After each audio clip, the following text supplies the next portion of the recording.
How Brazil dominates sugar production without burning fields? This is actual sugar? Most of the world's sugar comes from sugarcane. But the plant is so difficult to harvest that farmers usually set their fields on fire first. What? That's to get rid of leaves so they can easily collect the valuable cane, full of sweet juice. I did not know that.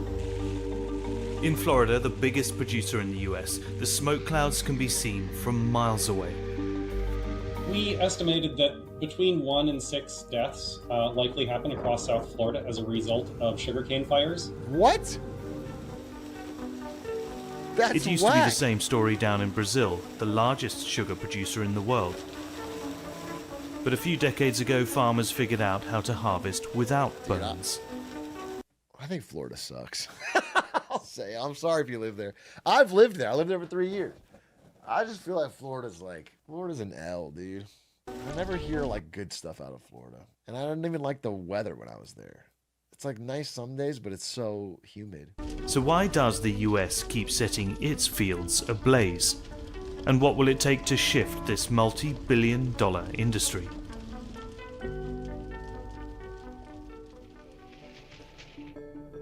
For centuries, workers across the world harvested sugarcane by hand. Clearing tough leaves with a machete was time-consuming and took a toll on workers' bodies. It's almost as hard as being a Burning made it much faster and saved companies money. It also helped drive out unwanted pests like insects and rats. But nowadays in Brazil, most farmers harvest it raw without the need for burning.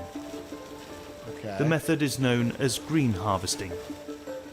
E a cana é cortada em pequenos toletes, que a gente consegue ver ali depois em cima da carga.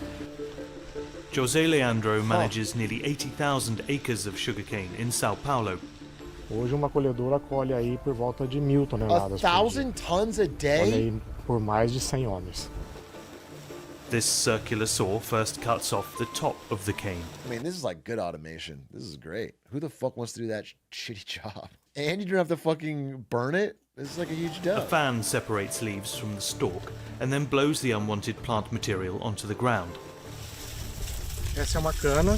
Aqui são as palhas que são retiradas na hora da colheita mecanizada e ficam no campo,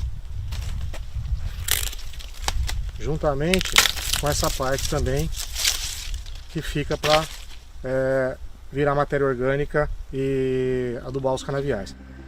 Okay. Brazil's red soils are dry and low in organic matter. The leaves shield the ground from water loss and erosion and keep it rich God in damn, nutrients. that's so big. A gente não consegue nem ver o solo. A palha fica toda cobrindo o solo. Raw cane also retains the valuable juice for longer. The juice. É muito legal ver a diferença do pessoal que trabalhava com um facão, hoje operando essas máquinas grandes, super tecnológicas. Tiago is the agricultural director of this farm.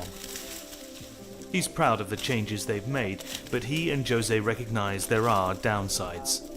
A partir do momento que você não queima o canavial, você tem os inimigos naturais de algumas pragas que nós temos no canavial pests. aumentando e cada vez mais presentes. Many farms have to rely on pesticides to keep them out. Yeah, that's a problem. The raw cane is also harder to process because it has extra leaf litter and impurities. Dude, there's just no way that we're constantly spraying all our food with a cocktail of pesticides and it doesn't get into our bodies in some way. There's just no way, right? You know, I'm not an expert here, but the idea that we're industrially spraying constantly our entire food supply with multiple different pesticides, it's just fine. Like it only affects the bugs. That can't be true. That just can't be true. It's designed to kill creatures and Factories had to develop new chemicals to break it all down. A indústria ela teve que ir se adaptando, né? Nós precisamos incluir uma enzima, né? Porque a palha da cana vem com muito amido. They shred the cane and then crush it inside mills. The juice is pressed from the pulp. Exactly right. Hits vape. I vape pesticides directly. I just like the fucking flavor, dude. And purified, then boiled and reduced to a syrup and spun in a centrifuge to separate the sugar crystals. The process is not entirely without fire. Leftover fibers called bagasse are burned in an incinerator that powers the facility. But here in Brazil, it's not all about sugar. More than half of the sugarcane harvested is used to make a biofuel called ethanol, and that has been a key incentive to stop the burns. É combustível de fonte renovável muito mais limpo que outros combustíveis, principalmente os combustíveis fósseis, né? Ethanol burns cleaner than gasoline and emits 62% less CO2, like but that. only if you're not setting the fields on fire to begin with. The Brazilian government began investing in its ethanol program in 1975, when oil prices soared. O Brasil tem condições de se tornar o maior produtor mundial de álcool em poucos anos. Interesting. Sugarcane production tripled in just one decade. The second production spike came in the 2000s, when the government invested in flex fuel cars that could run on ethanol alone. Oh, interesting. Since the 70s, the amount of land used for the crop grew 5 times in size, mostly in the state of Sao Paulo. But as the farms spread, so did the burns. That made Brazil's ethanol a hard sell in international markets, as more countries were looking to reduce greenhouse gas emissions. In 2002, the state of Sao Paulo signed a law giving farmers about 3 decades to end the burns. You got 6 years New left. public policies, government funding, and a spike in foreign investments helped farmers phase out burns. And it worked. By 2014, 90% of the cane in Sao Paulo was green harvested.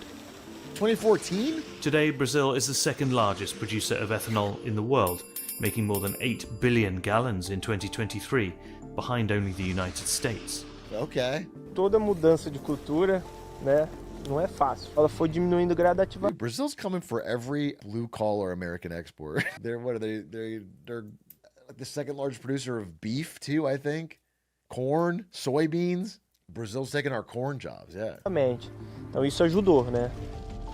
But burning is still practiced in many top-producing countries across the world, including India and Thailand. And it's common in the winter months in Florida, where large sugar companies like US Sugar and Florida Crystals operate. Florida Crystal? Residents who live near farms often see giant clouds of smoke forming from their backyards. Dude, that sucks. Dude, what a beautiful landscape. Just the fucking gorgeous scenery of Florida, dude. Farms the massive smoke cloud from the burning sugarcane farm of smoke right over to a McDonald's. It's just forming this from is their just backyards. And this will Chef's continue kiss. on throughout the day. Spread it over hundreds of homes. The plumes are so large you can even spot them in satellite imagery. The state issues more than 8,000 permits for burns every season. Most happen in the rural region of Palm Beach County, known as the Glades. On windy days, burns aren't allowed, but when there's only a breeze, they are permitted if it's blowing inland, which keeps the smoke away from the more populated, wealthier areas. As long as it's blowing it on the pores. Of course, dude.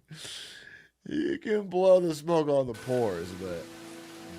There are no burns in the summer, which is when Reggie Goodgame and his wife bought their home. His name's Reggie Goodgame? Just felt comfortable. And then all of a sudden, he's the ultimate all gamer. hell broke loose, man. I thought, call 911. Somebody's house is burned there. I didn't know what's going on. Within 2 years, Reggie's wife Naomi began having asthma attacks. Oh, great. It's hard to prove the burns caused them, but the couple don't see it as a coincidence. It's not a coincidence. That smoke coming to my lung, my son's lung, my husband's lung, my dog's lung, not only us. That's terrible. Go everywhere. EPA data shows Glades residents are among the most at risk for asthma in the country. This one was 5 minutes from my house back there. And I'm hoping air go blow to west so they don't come to our house. That's what I was praying. How long they do make them do it? Yeah, Why nobody stop it? All fires release toxic gases and particles. Some particles, called PM 2.5, have a diameter 30 times smaller than a At human. least if this video shows one thing, is there's nothing else that can be done. There's only one way to harvest sugarcane, and it's through burning it. I think that's the core point of this video. And that in America, the wealthier country, we just simply have to do this because no one else has found a better way to do it. Hair. They can go deep into our lungs and make their way into our bloodstream. Inhaling too many can cause breathing difficulties and increase the risk of cancer and heart disease. A Florida State University study found a higher concentration of those particles during the burning season in winter months. We found that the fine particles generated by burning sugarcane is about equal to the fine particles that are produced by all of the vehicles in the state of Florida. Oh, good. You doubled it up. The $13 billion US sugar industry often disputes pollution claims. Many statements from the sugar industry have suggested that they have zero impact on air quality. Well, the evidence there you shows go. otherwise. US Sugar, one of the Well, there largest you go. I producers mean, in that- Florida, has they released wouldn't lie. reports showing that air quality Listen, in the they Glades. wouldn't lie. I'm sorry, but I don't care what their incentives are. I trust them. Sugar CEOs in Florida. I mean, that's an honorable crew. Is better than the state average. But because the burns are so localized and often short-lived, air quality monitors don't always pick up the smoke. And local residents who get in the way of the plumes told us they see and feel the effects immediately. From many, many studies across the globe, we know that inhaling higher concentrations leads to higher mortality. We reached out to US Sugar, Florida Crystals, and the Sugarcane Growers Cooperative of Florida, but they didn't respond. Probably busy that day. Many farms in Florida already have machines similar to the ones in Brazil, but here they're mostly used to harvest cane after the fields are already burned. Farmers will sometimes opt for green harvesting when it rains or when it's too windy. But burns are still the norm because they're faster and reduce We got the machine, but like we still want to burn it. We still want to burn the need for pesticides. So if we want to reduce pest pressure and we want to reduce pesticides and we want to be the best stewards of the land, sometimes that burn is just the best answer to being the best environmental The stewards farm they can be. babe. Another problem is that Florida's moist soil is already high in organic matter, so adding too much leaf material can affect the quality of the crops. It kind of produces an environment that's not really selecting for the plant to just jump up and start retuning over again. That's probably the biggest difference that I see between the science of sugarcane here in South Florida versus Brazil. It's our environment. Unlike in Brazil, there are no regulations that require or incentivize green harvesting here. Let's say you do green harvesting and you have all these pest issues and you don't have a healthy regrowth of the crop. In other parts of the world, sometimes the government will essentially bail these farmers out. So, I mean, if they would really want us all to switch to green, there would need to be a lot of tax dollars being spent to the farmer when their crop fails. The US does subsidize sugar production, with an estimated net cost to the economy of $1 billion. Why do we subsidize sugar production? We've made sugar artificially cheap, and now every single thing in America has too much sugar in it. There's no need to do that. We have enough sugar as it is, dude. Plus, I gotta be honest with you. I feel like our sugar subsidies are getting in the way of our corn subsidies. Do you know what I'm saying? Let's get rid of the sugar subsidies so we can have more high fructose corn syrup instead. Make the corn even more subsidized so that corn is in every aspect of every piece of American food. Each year. But the majority of the US subsidies go to large producers of more popular crops like wheat, soy, and corn. And the US makes most of its ethanol from corn, leaving little room for a potential sugarcane ethanol market. There's no farmer out there that wants to go out and spray pesticides or wants to go out and burn. But at the end of the day, that's just not an option. Meanwhile, Reggie feels like he has little choice but to stay and fight. I don't want to give up this house for this burning, but something, has to happen, man. Can't keep burning and burning. Poor guy. That's unfortunate. You should give up the house. Florida sucks. Leave. Not everybody can do that. But yeah, I mean, if I was in a situation, I'd fucking leave. I'm not trying to fix Florida's farming. I would just fucking find somewhere else. It is crazy that Brazil has all these cars running on ethanol. I wasn't really aware of that. That's kind of wild. Sounds woke. Yeah, maybe it is. That's a good point. I didn't think about that. I was about to give them a compliment on that, but then I realized it's probably woke. So you actually saved me from making a big mistake.